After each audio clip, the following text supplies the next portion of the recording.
السلام علیکم ورحمۃ اللہ وبرکاتہ۔ اعوذ باللہ من الشیطان الرجیم، بسم اللہ الرحمن الرحیم۔ محترم سامعین، میں امید کرتا ہوں آپ سب خیریت سے ہوں گے۔ رسول اللہ صلی اللہ علیہ وآلہ وسلم نے ارشاد فرمایا، اللہ اشد فرحا بتوبۃ احدکم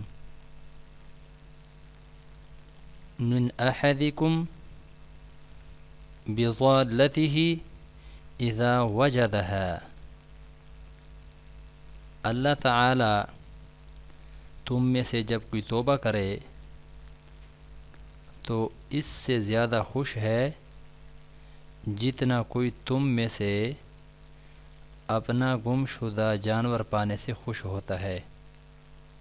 صحیح مسلم حدیث نمبر 6953۔ محترم سامعین، بہت بڑی فضیلت ہے۔ میں امید کرتا ہوں انشاءاللہ العزیز آپ اپنے ہر قسم کے گناہ سے توبہ کر کے اللہ سے رجوع فرمائیں گے۔ اللہ رب العزت ہم سب کو نبی علیہ الصلوۃ والسلام کا اسوہ حسنہ اپنانے کی توفیق عطا فرمائے۔ اللہ آپ سب کا حامی و ناصر ہو۔